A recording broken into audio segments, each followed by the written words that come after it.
Hi everyone, it's Kevin Mac by YouTube channel. Welcome back to another video on my channel. In today's video, I'll be reviewing our round 16 loss against the Gold Coast Suns. If you are returning Kevin Magpies, welcome, like, comment, share.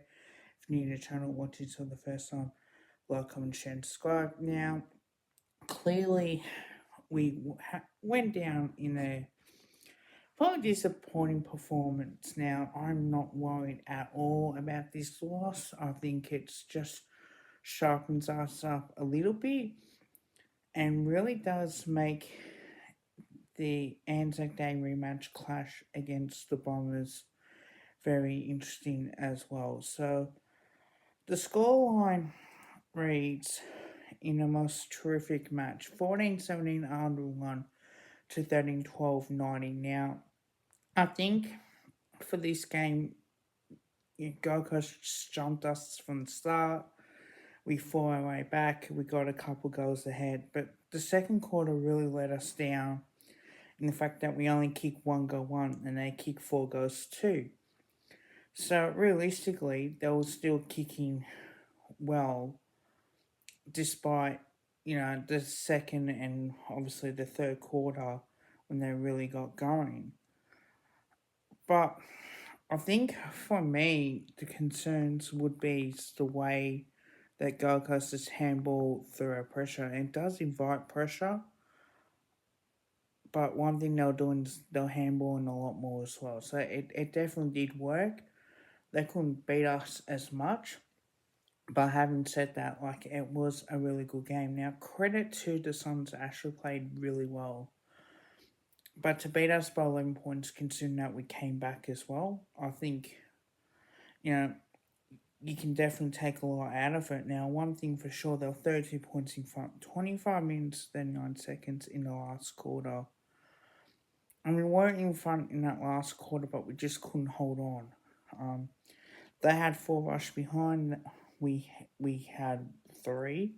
They had 1 touch. So if you take away the 4 rush behind and the 3 rush behind for us, it would definitely be closer 87 to 97. But it is what it is with that as well. So, like, in the end, am I disappointed the way that we played a little bit? Yes. Am I proud of the effort that we fought back? Yes.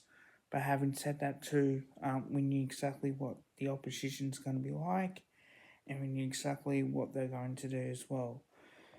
So, I am worried a little bit that we just allow teams to jump us a little bit. There were some positives and there were some negatives as well, which, there would be in every game if you can pick out the positives and negatives as well. Now, the positive was that we did well in the first quarter, the third quarter, and the last quarter.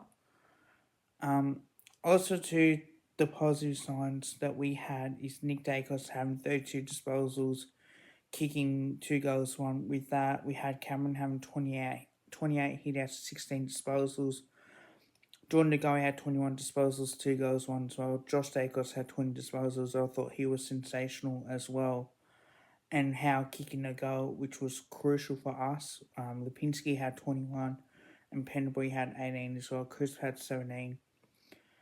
Did get caught a fair few times. Noble was out of the game. And so was Maynard, and McCreary was injured as well. But there were a few positives. The fact was that we were able to have Kruger having 7 disposals, 9 hitouts, 1 goal, 1. Will Hoskinella had 12 disposals and 1 goal as well. And Brody Mindcheck came back into form for the Magpies and kicked a couple goals as well, which really looked positive signs. 11 disposals, 6 marks, 2 goals, 1 as well. So he looked really good at home. He fought hard. He definitely battled on a little bit.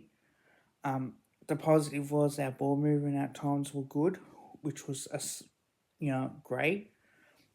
And then when we were able to win clearances, Nick Dacos was the star out of that as well.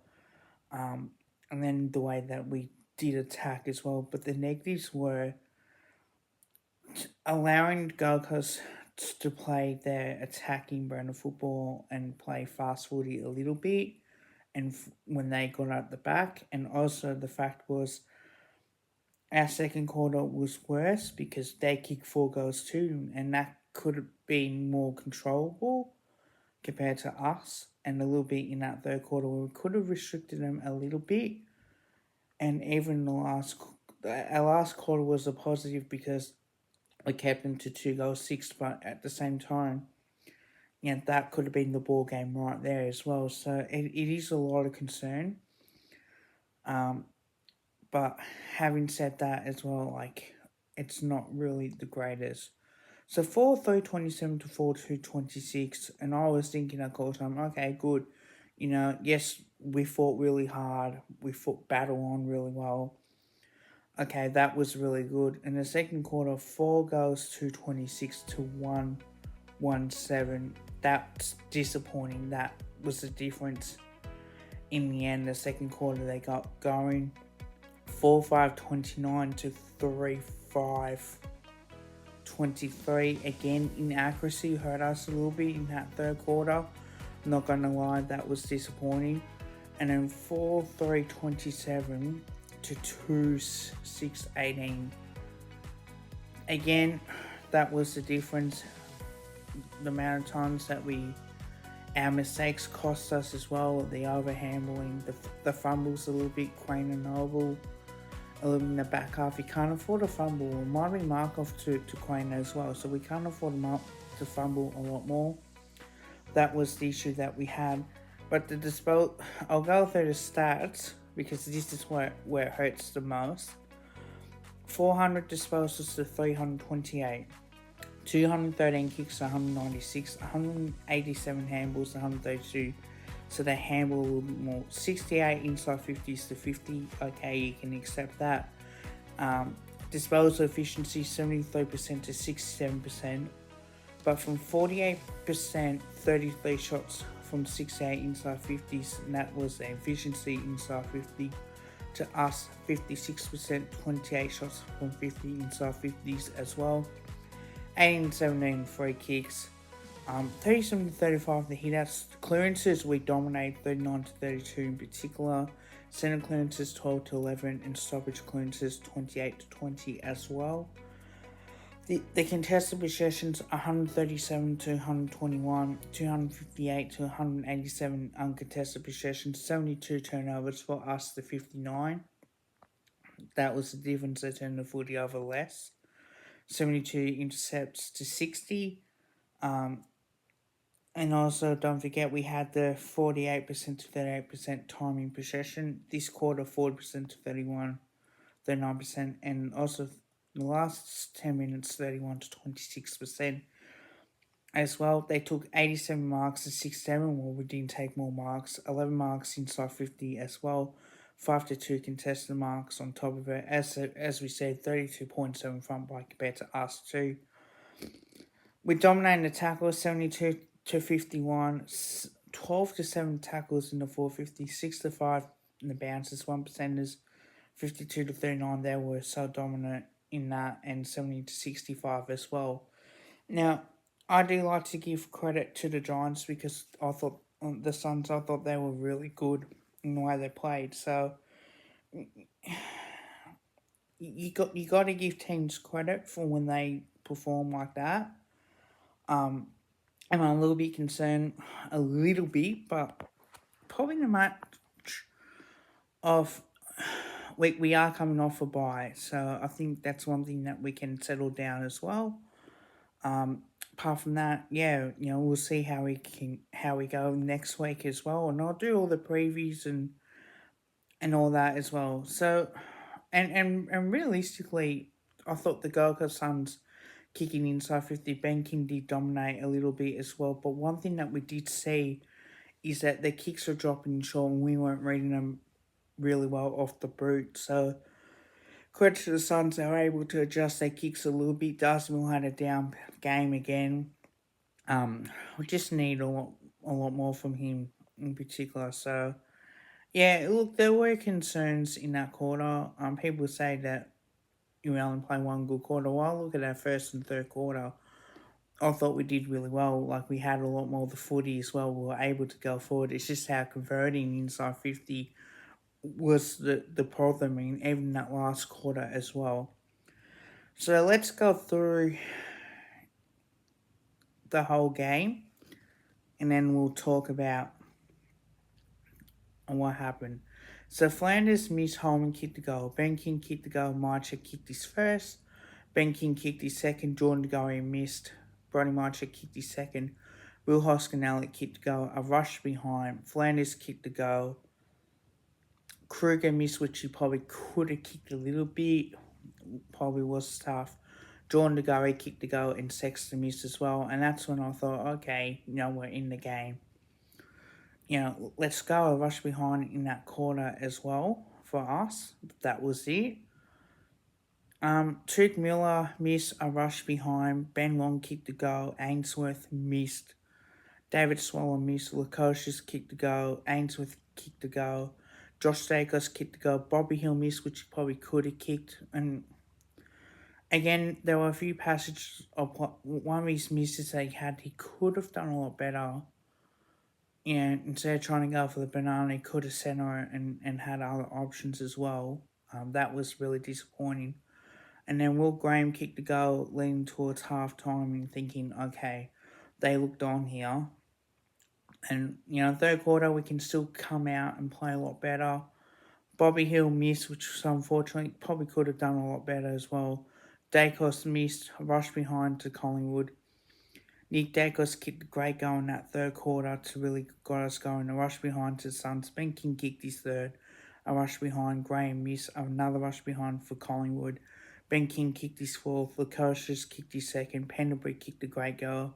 Lukosius missed. Miller missed. Lipinski missed as well. Sam Day kicking the goal. Lipinski kicking the goal. And you're thinking now, okay, we're still in this game as well. Nick Holman missed. Bobby Hill kicked a great goal as well, as usual. Nick Dacos missed. Again, could have kicked that. To be fair, Sam Day missed a rush behind. Jeremy Howe kicked the goal. Jordan DeGoey kicked his second. A brilliant goal it was. Nick Dacos kicked his second. That was a great goal as well. Bailey Humphrey missed. Lukosius missed. Mychek missed, which he probably could have kicked. Kruger kicked the goal. Ben Long kicked the goal. Ainsworth kicked one. Lukosius missed. And Sullivan missed as well. And that was the difference in the end. So I thought they played really well. I thought they looked really good in the way that they went about it. But having said that too, there is a lot to like from us. And it's definitely a lot to like coming out of that game as well.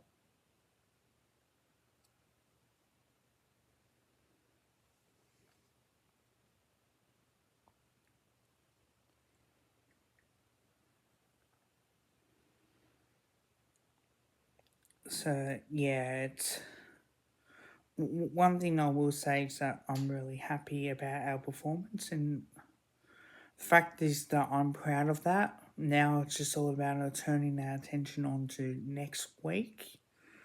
This week coming up, I should say, because we got Essendon on Friday night. That's going to be a huge game. So I hope, and out of 10, I'm going to give it a 7 out of 10. Because I really thought there were some positives out of it. Yes, there were more negatives a little bit as well, but there were some positive signs. The fact was that we're able to play our brand of football. Just that turnovers a little bit hurt us. But apart from that, you know exactly what we're going to do as well. Hope you guys liked the video. Don't forget to drop a like and as well as dropping a sub. And before I go, thank you very much for your support. Really do appreciate people subbing to the channel. But until next time, don't forget to drop a like and drop a sub. Bye for now.